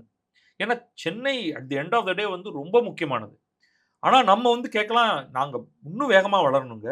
இப்போ எங்களுக்கு வந்து நீங்கள் கோயம்புத்தூருக்கு ஏதாவது ஒரு ப்ராஜெக்ட் கொடுங்க. கோயம்புத்தூர் வந்து 2வது நகரங்களில் மிகப்பெரிய நகரமாயிட்டு இருக்கு. கோயம்புத்தூரை நம்ம பூனாவோட கம்பேர் பண்ணணும். Coimbatore has much higher potential than Pune அப்படிங்கிறது என்னுடைய கருத்து. திருச்சிக்கு இன்னும் பெரிய கெப்பாசிட்டி இருக்கு. அப்ப ஏதோ ஒரு இடத்துல வந்து நான் வந்து அப்ப கூட சென்ட்ரல் கவர்மெண்ட்டை குறை சொல்ல மாட்டேன். ஸ்டேட் கவர்மெண்ட் காமிக்கட்டும். இங்க பாரு, நான் வந்து இந்தோரை விட, போபாலை விட நீங்க என்ன வேண்டுமானாலும் ஒரு நகரம் லிஸ்ட் கொடுங்க. இந்த ஃபர்ஸ்ட் நான் 6 நகரம் சொன்னேன் இல்லையா? அதை தவிர்த்துட்டு நான் வந்து கோயம்புத்தூரையும், திருச்சியையும், மதுரையையும் இவ்வளோ பெருசாக்கி காட்டுறேன் ஓரளவுக்கு. அப்ப நீ வந்து கொட்டு பணத்தை அப்படின்னு நம்ம கேட்கலாம். எனக்கு நீ தனியா ஸ்கீம் கொடு, நான் உனக்கு பதிலுக்கு நான் அவ்வளோ பணத்தை நான் ரிட்டர்ன் பண்றேன் அப்படின்னு நம்ம வந்து சென்ட்ரல் கவர்மெண்ட்டோட பேசலாம். ரைட்? ஸோ நம்ம வந்து வஞ்சிக்கப்படுறதுங்கிறது வந்து சில ஸ்ட்ராட்டஜிக்கான விஷயங்கள்ல அதெல்லாம் அட்ரஸ் ஆயிடுது குவிக்கா. இன்னொன்று வந்து நம்ம தான் போய் கேட்கணும் சில விஷயங்களை. இப்போ கேட்குறாங்க, இது எந்த கட்சியாக இருந்தாலும் எங்களுக்கு வந்து டிஃபென்ஸ் காரிடார் கொடுங்க. அவங்களும் டிஃபென்ஸ் காரிடார்னுட்டாங்க. பைனோ நம்ம வந்து நிலத்தை கையகப்படுத்தி பல கம்பெனிகளை இங்கே ஆரம்பிச்சு விடணும். ஸோ நான் வந்து பெரிய அளவுக்கு ஃபார்ச்சுனேட்லி இந்த நம்ம 4 மெட்ரோவில் ஒன்றாக இருந்ததுனால இங்கே ஒரு ஐஐடி இருக்குது. ஐஏஎம் தமிழ்நாட்டில் இல்லாமல் இருந்தது, அப்புறம் திருச்சியில் ஐஏஎம் கொடுத்துட்டாங்க. நான் வந்து ஒரு ஐஏஎஸ்சிஆர் வேணும் அப்படின்னு கேட்பேன். எல்லா சென்ட்ரல் இன்ஸ்டிடியூஷன்லையும் வேணும்னு கேட்பேன். 1வது வேணும்னு கேட்பேன், அப்புறம் 2வது கொடு அப்படின்னு கேட்பேன். இது நம்ம கேட்டுக்கிட்டே இருக்கலாம். ஒரு ஃபேர்னஸில் நமக்கும் வந்துக்கிட்டே இருக்கும். ஸோ நான் அதை பெரிய குறையாக பார்க்கல. இந்த மாதிரி ஒரு சில பிரைவேட்டைசேஷன் நடக்காத ஒரு குறையாக பார்க்குறேன். இன்னும் பல பெரிய நிறுவனங்கள் public sector, central government public sector undertakings இங்கே இருந்தால் அதையும் நான் பிரைவேட்டைஸ் பண்ணுன்னு கேட்பேன். பிரைவேட்டைசேஷன் ஆக்சுவலி இன்க்ரீசஸ் த growth. இவங்க அதை புரிஞ்சுக்க மாட்டாங்க. ஆக்சுவலி அது ஒரு கெட்ட வார்த்தை யூஸ் பண்றீங்கன்னு நினைக்கிறேன் சார். பிரைவேடைசேஷனால தமிழ்நாட்டில் கெட்ட வார்த்தை. அதுக்கு என்ன பண்றது? இப்போ என்எல்சி அவங்க வந்து கொஞ்சம் பங்குகளை விற்க பார்க்குறாங்க, வித்துட்டாங்க. இவங்கெல்லாம் வந்து உடனடியாக அதை நிறுத்துவோம்னு மக்குத்தனமா பேசுறாங்க. அரசு அது வந்து அதிமுக பேசுது, விஜயும் அவருக்கும் ஒன்றும் புரியாம பேசுறாரு. இந்த சேலம் ஸ்டீல் பிளான்ட் வந்து உண்மையிலேயே அதை வந்து நம்ம வித்துறணும் கம்ப்ளீட்டா. வித்தா அது இன்னும் பயங்கரமா வளரும். அதோடைய வளர்ச்சி தடுத்துக்கிட்டு இருக்கும். இந்த ஏர் இந்தியாவை இந்தியா புடுங்கி நம்ம வளர்ச்சி தடுத்த மாதிரி இந்த மாதிரிலாம் ஆயிடக்கூடாதுங்கிறீங்க. ஆமா, நான் பிஹெச்இஎல வந்து கம்ப்ளீட்டா பிரைவேடைஸ் பண்ணிடுவேன். இதை நான் ரொம்ப சீரியஸா ஹானஸ்டா சொல்றேன். அப்ப நடந்த வளர்ச்சி பெருசு. அதே மாதிரி வந்து இன்னொரு பெரிய தப்பு வந்து சென்ட்ரல் கவர்மெண்ட் பண்ணிடுச்சு. என்னன்னா, இந்த ஸ்டெர்லைட்டை தமிழ்நாடு க்ளோஸ் பண்ணுச்சு. தமிழ்நாட்டின் அரசுகள் க்ளோஸ் பண்ணாங்க. ஆக்டிவிஸ்ட்டை கேட்டுட்டு சென்ட்ரல் கவர்மெண்ட் வந்து தன்னை இம்ப்ளீட் பண்ணி சான்ஸே கிடையாது, அது நடக்கணும், அது இல்லைன்னா நம்ம இழக்க போறது நிறையான்னு சொல்ல விட்டுட்டாங்க. இந்த பிஜேபி அரசு சொல்ல விட்டுருச்சு. பப்ளிக் சென்டிமெண்ட் பார்ப்பாங்கல்ல சார். பப்ளிக் சென்டிமெண்ட் புண்ணாக்கு. நீங்க அவங்கள்ட்ட எக்ஸ்பிளைன் பண்ணுங்க. இன்னைக்கு போய் அங்க அந்த ஊர்ல போய் கேளுங்க, இந்த பப்ளிக் சென்டிமெண்ட்டை யாரு ஊக்குவிச்சது? ஒரு உதாரணத்துக்கு இந்த ஃபார்ம் லாஸே எக்ஸ்பிளைன் பண்ண முடியல, தூத்துக்குடிய இந்த ஸ்டெர்லைட் எக்ஸ்பிளைன் பண்ண முடியல. இது மாதிரி பப்ளிக் சென்டிமெண்ட்டை மேனிபுலேட் பண்ணி ஈஸியா அரசியல் கட்சிகளால இல்ல, அதுதான் தவறுங்கிறேன் நான். இப்ப அங்க பப்ளிக் சென்டிமெண்ட் அவ்வளவு தூரத்துக்கு போக விட்டது state government. Central government intervene பண்ணவே இல்லை. இப்ப இவங்க இந்த நேரேட்டிவ் என்ன சொன்னாங்கன்னா, அதிமுக அடிமை அரசு, சென்ட்ரல் கவர்மெண்ட்டும் ஸ்டேட் கவர்மெண்ட்டும் சேர்ந்து எல்லாரையும் சுட்டு கொண்டாங்க அப்படின்னு சொன்னாங்க. Out and out law and order state government ADMK கையில் இருந்துச்சு. அவங்களால எஃபெக்டிவாக அதை கண்ட்ரோல் பண்ண முடியல. எக்ஸ்டர்னல் ஃபோர்ஸஸ் தான் அதை முழுக்க நடத்தினது. இன்னைக்கு வந்து அதை க்ளோஸ் பண்ணியாச்சு. அங்கே இருக்கிற பொல்யூஷனில் ஏதாவது குறைஞ்சுதான்னு டெஸ்ட் எடுத்து கேளுங்க. அங்கே இருக்கிறவங்களுக்கு வேலை போனது மிச்சம். இந்தியாவுக்கு காப்பர் குறைஞ்சது. இப்போ நெட் காப்பர் எக்ஸ்போர்ட்டராக இருந்தால் நம்ம இம்போர்ட்டராக ஆகியிருக்கும். அந்த கம்பெனியோடைய இந்த வேதாந்தா நிறுவனத்துடைய ப்ராஃபிட் போனது மிச்சம். இன்னைக்கு அவங்க வேற இடத்துல அதானி ஏதோ ஆரம்பிக்க போறாங்க, இவங்களே வேற இடத்துல ஆரம்பிப்பாங்க. தமிழ்நாடு இழக்கிறது என்ன பொறுத்த வரைக்கும். ஸோ இந்த இதுதான் தமிழர் நலன், இதுதான் தமிழர் நலன். அப்புறமா போய் எங்களுக்கு வேலை கொடுங்கிறீங்க, இருக்கிற வேலை எல்லாத்தையும் க்ளோஸ் பண்ணிட்டு வந்து நிற்கிறீங்க. எந்த இடத்துல சுற்றுச்சூழல் பாதிக்கல. நீங்க பண்ணியிருக்க வேண்டியது என்ன? நீங்க வந்து கம்ப்ளீட்டா சிஸ்டத்தை கொலாப்ஸ் பண்ணி உங்களுடைய பொல்யூஷன் கண்ட்ரோல் போர்டை வச்சு, நீங்க உங்க பொல்யூஷன் கண்ட்ரோல் போர்டை வச்சு யாருக்கு வேணாலும் ப்ளஸ் சர்டிஃபிகேட் கொடுக்கலாம், யாருக்கு வேணாலும் மைனஸ் கொடுக்கலாம். அதுதான் பண்ணிட்டு இருக்கீங்க. இப்போ இதே ஸ்டெர்லைட் பிளான்ட் வந்து நீங்க வேணா சொல்லுங்க, உலக நார்ம்ஸ் என்ன, நீங்க பண்றது என்ன, நீங்க என்ன பண்ணணும் அப்படின்ட்டு. அதுக்கு அவங்க ஒத்துக்கலைன்னா நீங்க ஓகே, ஆனால் நாங்கள் வந்து சர்டிஃபிகேட்டை கேன்சல் பண்ணிடுவோம், இதை பண்ணிடுவோம், அதை பண்ணிடுவோம். கம்ப்ளீட்டாக இன்னைக்கு வந்து வேற இடத்துல வந்து அலுமினியம் ஆலைகள் இருக்கு, என்ன தான் இல்லை, ஸ்டீல் மில்ஸ் எங்கே பார்த்தாலும் இருக்கு. எல்லாத்துலேயும் ஒரு ஸ்லட்ஜ் வெளில வருது, எல்லாத்துலேயும் ஒரு டாக்ஸிக் அவுட்புட் இருக்கு. அதை எப்படி ப்ராசஸ் பண்ணுறது அப்படிங்கிறது தான் முக்கியம். ஏதோ வந்து மேலே இருக்கிற அந்த காற்றுனால நாங்கள் செத்து செத்து விழுந்துட்டு இருக்கோம், எங்களுடைய ஹெல்த் ப்ராப்ளம் இருக்குது. ஒருத்தர் கேட்டான், நீ கூடங்குளத்தில் வந்து இருப்பியான்னு. என் வீட்டிலேருந்து கொஞ்சம் தூரம் தள்ளி தான் கல்பாக்கம் இருக்குது, அங்கே வெடிச்சதுன்னா நானும் போய் சேருவேன் தான். அதுக்காக நான் ஒன்றும் பயப்படல. ரைட்? ஸோ இந்த இந்த சென்ஸ் வந்து நமக்கு இருக்கணும். அது இல்லை. இதுதான் தமிழர் நலன். இங்க வேலை இல்ல, வேலை இல்லன்னு சொல்றீங்க. அப்ப வேலைய வந்து எல்லாமே ஐடிக்கு போக முடியுமா? பலவிதமான மேனுஃபேக்சரிங் கொண்டு வரணும். அதை தடை செய்தது ஒரு அரசு அப்படின்னா அது தப்பு. மாறாக ஸ்டேட் கவர்மெண்ட்ஸ் அதை தடுக்கும் பொழுது சென்ட்ரல் கவர்மெண்ட் இன்டர்வீன் பண்ணணும். ஆர்டர் போடுங்க, ஆட்சியை கலைஞர்லாம் நான் சொல்லல. இன்டர்வீன் பண்ணுங்க கோர்ட் கேஸ்ல. வலுவாக உங்க வாதத்தை எடுத்து வைங்க. எடுத்து வச்சிருந்தா அது நடந்திருக்குமா? The entire court process was completely against Sterlite, ஆரம்பத்திலேருந்து கடைசி வரைக்கும். அதுக்கு காரணம் வலுவான மாற்று கருத்தை அந்த கம்பெனிட்டே விட்டுட்டாங்க எல்லாத்தையும். அவங்களே போராடி பார்த்துட்டு அவங்க விட்டுட்டு போயிட்டாங்க. இதெல்லாம் தான் தமிழர் நலம் வந்து அழிக்கப்படுவது இதனால தான்.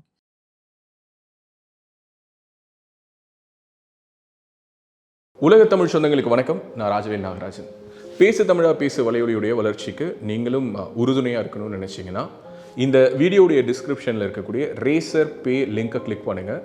அந்த லிங்க்கில் போயிட்டு உங்களுக்கு விருப்பமான தொகையை பேசு தமிழா பேசுவனுடைய வளர்ச்சிக்கு உங்களுடைய பங்களிப்பாக நீங்கள் கொடுக்கலாம். நன்றி, வணக்கம்.